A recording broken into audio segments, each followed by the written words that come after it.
Rally for the SDP team for the Holland Bukit-Timah GRC. I'm going to talk this evening about why I joined the SDP and why I'm here asking for your votes. As you know, I'm a medical doctor and a professor at the university. I have a relatively comfortable life, a happy marriage, work that's rewarding. I enjoy teaching, research, looking after patients in a public hospital. However, in the course of my work, I've encountered many patients who have suffered unnecessarily because of the high cost of healthcare in Singapore. We have some of the best doctors, nurses, and allied health professionals in the world. We have excellent facilities, we have access to really good drugs, but unfortunately our healthcare financing system is based on some very questionable moral assumptions. The PAP-led government does not appear to understand or want to understand that very few people choose to be sick. Most of us, if we had a choice, would rather not get cancer, chemotherapy, or surgery for any other reason. We try very hard to look after our own health, but our genes and our environment are beyond our control. The current healthcare system, which demands heavy co-payments and high deductibles, punishes people who are sick for no fault of their own. It is obsessed with the bottom line. There are many managers who, every time you try to introduce a new clinical service, they ask for a business plan. That is not their fault. They are merely agents of a system which demands financial accountability as its overarching goal. Now, I use many occasions, forums, discussions, feedback sessions to bring my concerns to many in the Ministry of Health. In fact, the previous health minister, Mr. Kobuman, once said that the first doctor to post on his MOH Facebook page was me. But all I got was polite responses, occasional comments about limitations, and finally I realized the only way to really make a change was through the political system. And we know this to be a fact, because it's only through parliamentary questions that we know that MediShield is probably the world's most profitable public health insurance system if you go in terms of the medical loss ratio. So I decided I had to get involved in politics. Now, in terms of politics, I had to choose a political party. Some of my friends even suggested I could try joining the PAP and try and change them from within. So that's, frankly, I think you all know, that's kind of impossible. It's too big and monolithic. Amongst the alternative parties, however, the SDP has the most clearly defined political philosophy. The SDP believes in a democratic society based on justice and equality. Those are values which are very dear to me. These are values that I was brought up with. Both my parents felt very strongly about social justice. My father, who passed away in 2011, was a highly respected doctor, well loved by his patients, both rich and poor. He had strong views about the privatization of healthcare in Singapore. My mother, who is 78 years old, remains an active volunteer and a tireless advocate for the rights of children with disabilities. She continues to campaign for compulsory education for children with disabilities, which is something that the parents of these children want, because they know that unless these children are educated to the best of their abilities so that they can look after some of their activities of daily living, they'll be in deep trouble once their parents pass away. So I wrote to Dr. Chisundrang and met up with him a few years ago and started attending some SDP events. I found out the SDP is not some huge, big political machine, but rather a small band of dedicated volunteers, some of whom you see here. They believe in a better Singapore. The SDP has taken a stand in support of the rights of marginalized communities in Singapore, and Dr. Chi has spoken out on many unpopular issues, such as civil liberties, as well as bread and butter issues, such as returning our CPF. The SDP views education, healthcare, retrenchment insurance as investments in the people of Singapore, not welfare dished out by some natural aristocrats to undeserving masses.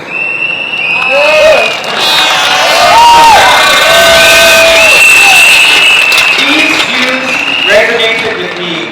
I do not think that the people of Singapore want handouts. They want to have the dignity of strong safety nets which allow us to pursue our own dreams. Thus, I became more involved with the SDP. As many of you know, in 2011, I was invited to speak as a guest speaker at SDP rallies, and I spoke at the Vote Keen rally. Yes, I remember. Thank you.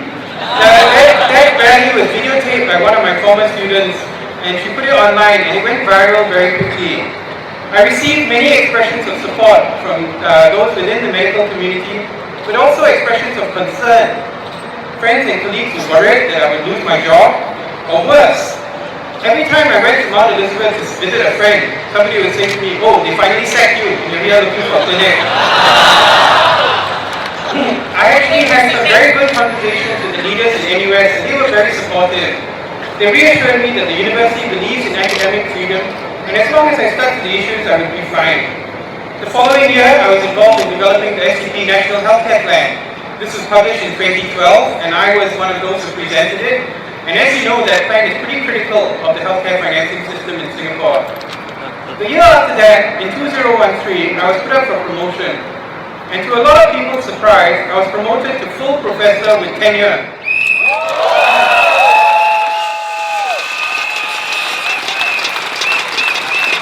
And I think that is a very strong signal that Singapore today is a changed place. The knuckle-duster era is over.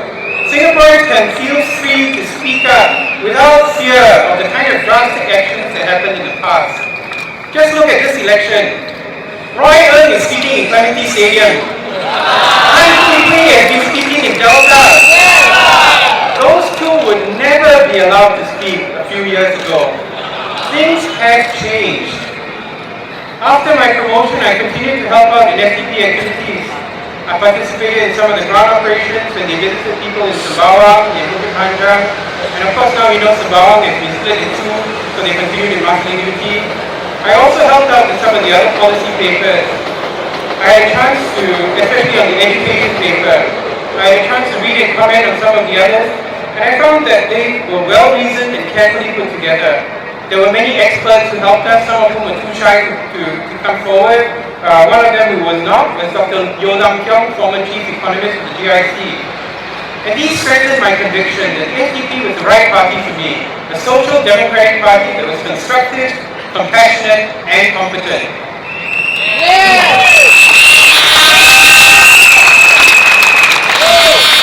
The biggest issue that many people, including many of those in my family, had with me joining with SDP was a version of the history of the SDP that they heard through the mainstream media. And I think Brian has talked a bit about this in Chinese. The narrative said that there was once a nice, gentle party led by Mr. Chiang that got taken over by a madman and became radicalized into the personal kingdom of Dr. Chi. When I first met Dr. Chi in person, I was stunned to discover that he was nothing like the picture that was painted by the mainstream media.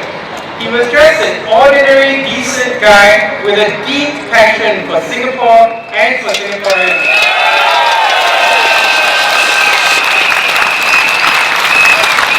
This has come through in the social media era that we live in today, where we don't have to depend on the mainstream media. Social media has got pro, has got con, it's got the crazy people, it's got the very logical and sane people, and you can hear and decide for yourself. That's what democracy is all about. Taking the evidence, listening to different views, and making a decision, because you're adults, you can make a decision for yourself. And I think those of you who were there at Peter Road last night at Bukit Panjang really got a flavor of who the man really is. Yes. Sure, he's made mistakes. In particular, he made some political mistakes early on in his career, but all of us have.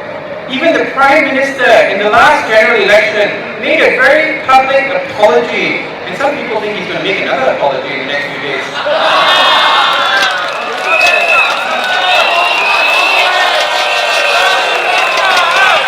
Dr. Chi has picked himself up again and again, and ably supported by his wife May, has come out stronger for each blow that he suffered.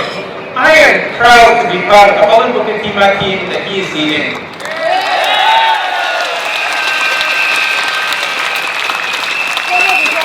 The main reason I'm part of this team, however, is because of the fundamental difference between the SDP and PNP. We trust the people of Singapore. We know that we're an educated and hardworking people. No matter how hard the PNP tries to divide or belittle ourselves, we can make our voices heard. We can be trusted with our own money. I'm nearly 55 years old. In a few years' time, most of us are 55, we have our own families, careers, and it's a real insult to tell us that we can't manage our own money. Every month, we put aside a significant portion of our money, and we were promised that at age 55, we could take it out, we could invest it in some annuity, or we could spend it on a lifelong dream. and now we told we cannot be trusted. Just because there are a couple of people who blow their money on buying women in karaoke, and they now have to depend on their children. No, they don't depend on the government. In Singapore, nobody depends on the government.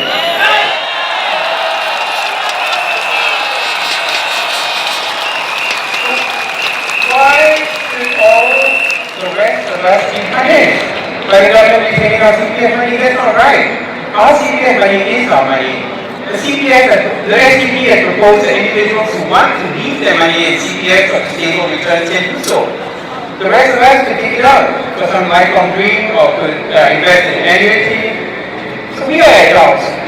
Please tell the DAB to stop treating us like children. Okay. You need voices in Parliament who can do that for you. And we need to look after ourselves as the cost of living is increasing astronomically. Most of our children will never be able to dream of the kind of life that we live. When I tell the junior doctors that in 1992, a few months after my ORD, my wife, who was a senior tutor in NUS at the time, and myself, were able to buy a 1,600 square foot freehold apartment in Farrer Road without any loans from our parents. They look at me as though I come from another planet. It's just not possible to do that nowadays. The massive influx of high net worth individuals engineered by the DAP government has priced middle-class young people out of the housing market. There's the doctors. What about the average Singaporean without a medical degree? The price of ATV flights has become so high that young people have both keep working at their jobs for years just to ensure they have enough CPF to pay the mortgage on their flats. And these flats are located far away from their workplaces. This leads to additional costs for childcare and reliance on the transportation system which cannot cope with the massive influx in population. In addition, if one of their parents or a child is sick, they have to worry about the extremely high healthcare costs. That's why the public housing needs to be seen once again as a roof over our heads, not as an asset for speculation. That's what the SDP's public housing plan is all about. Finally, this election is not just about dollars and cents. As many have pointed out, this election is about choosing people with the right values. I totally agree with that. None of us is perfect, but each of us has a set of values that came to us from our families, our friends, our schools, our religion, and our experiences. To me, the most important values are placing people first, placing people over profits, placing people over personal gain. I was very troubled when I read a report from our worthy opponent in the Holland Bukit Timah constituency, Minister Vivian Balakrishnan.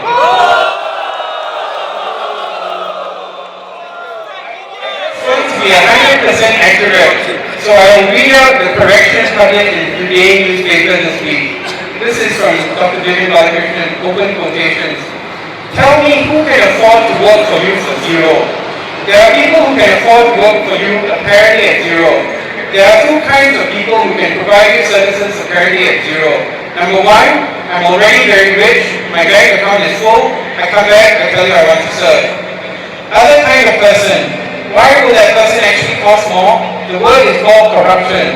That is the word, end quote. Now that kind of value that demands that ministers be paid high salaries or else they will become corrupt disturbs me and many Singaporeans too.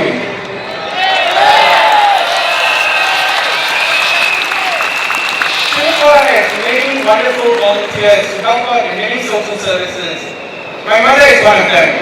She has not been paid a cent for the work she's done for more than 40 years in Tambyah. And we are not wealthy. We're comfortable, we're not wealthy. The volunteers in the SDP who put flyers in people's mailboxes, do house visits, set up the perambulators, work behind the scenes at the merchandise stall, they are not wealthy, and they're certainly not corrupt.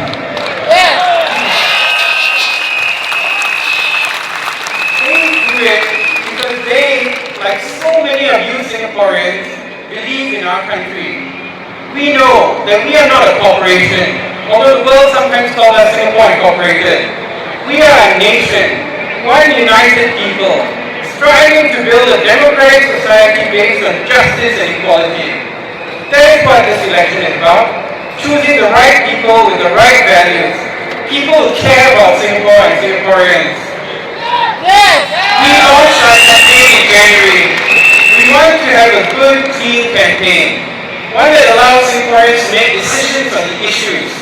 We trust the people of Singapore to make a choice that is good for ourselves and our children. We hope that you will let us be your voice in Parliament. Thank you.